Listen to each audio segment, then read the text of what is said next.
What's up everybody, it's Sean here and I'm here today to give you guys a review of the Air Jordan 13 Retro in this black Flint colorway. So this is a brand new colorway of the Air Jordan 13 that released back on April 22nd for a price of $200 US or $260 here in Canada.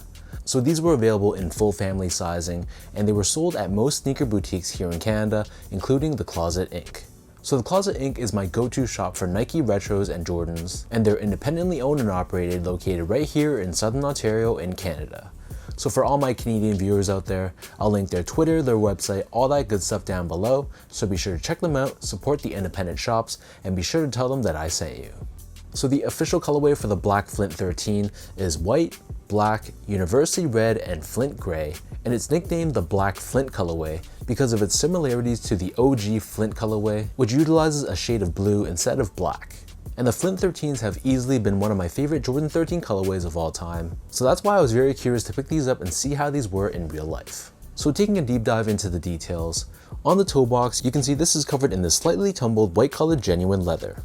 So this leather feels very soft to the touch, and then overlaid on both sides of the shoe, we have that signature dimpled overlay, which mixes both black textile along with these silver reflective 3M threads. So you can see on the medial side, this overlay is much longer. It runs from the back heel all the way to the top of the toe box. And then underneath this on both sides, we have this Flint gray colored suede, which has a short and fuzzy feel to it to the touch. Towards the heel of the shoe, just like any other Air Jordan 13, we have the circular Air Jordan hologram, which changes colors depending on the angle that you're looking at the shoe at. And then the remainder of the heel of the shoe, this is covered in more of that Flint gray colored suede. Right at the base of the shoe, right before the laces, we have this black tag with Jordan branding on one side and the number 13 in Roman numerals on the other side. And then as far as the laces go, these only come with one lace option and they're a rope style lace in white. Underneath this, the tongue is covered in this very tumbled synthetic leather and has an extremely perforated finish to it, running about 3/4 up the tongue. And then the top of the tongue is left unperforated, but we have this red colored Jumpman embroidered right in the center. The back of the tongue and the interior of the shoe is lined in this soft black colored textile. And then taking a look at the insoles, so these come with your typical foam lined insole, it's not a polyurethane insole, and stamped on the heel we have this red colored Jumpman. So the upper of the Air Jordan 13 sits atop this full-length Phylon foam midsole, but the midsole was covered in that same gray-colored suede that we saw on the back half of the shoe. Encased within the midsole, we have both a forefoot and heel zoom air unit, and just like any other Jordan 13, the midsole resembles the paw of a panther. And then finally, turning this pair over to the bottom, so this midsole is constructed out of a mix of black, white, and gray-colored rubber. We have these pods on both the forefoot and the heel, which incorporate this herringbone style traction pattern. And we have the circular Jordan branding on the medial edge in the middle in red. And underneath the rubber, we have this black colored carbon fiber shank plate as well, and this is there to help with torsional rigidity and midfoot support. So that breaks down the look and the construction of these black Flint Air Jordan 13s. And for those wondering about sizing, to me these fit like most of my other Air Jordan 13s that I've released in the past few years, so I find that they run a little bit roomy. So my foot measures as a true size 10, slightly on the wider side, meaning when I go to a shoe store, step on a branded device, I'm actually a size 10 in between a D and an E width. So for me, because I like more of that snug one-to-one fit, I opted to get these in a size 9.5, which is a half size down. And trying them on, they fit me very nicely. There's about a finger's width between the edge of the shoe and the top of my toe, and while the width of the shoe was a little bit snug, I feel like they'll break in very nicely.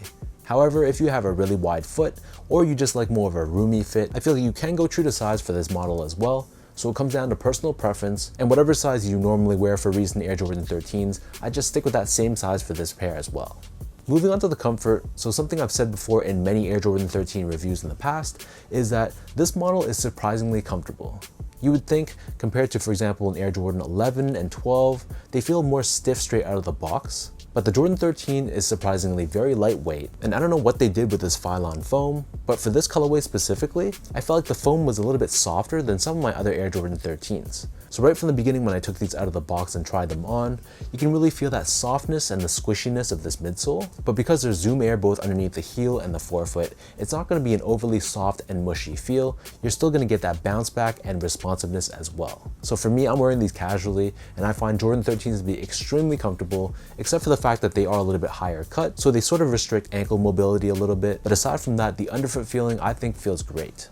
Finally, in terms of the overall quality and the craftsmanship, material quality, I thought it was pretty decent. This white leather on the toe box, it really feels like a nice, genuine soft leather, and while the rest of the materials on this shoe are largely textiles and a lot of synthetic leathers, I didn't feel disappointed with how these were in person at all. And from a build and craftsmanship standpoint, my pair was very solid.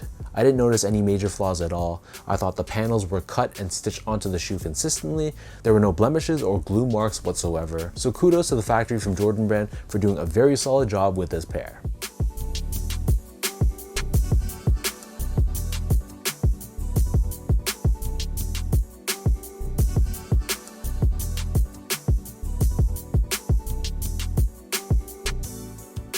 So with all that out of the way now, let me toss these on feet. I'll lace them up and I'll show you guys how these look.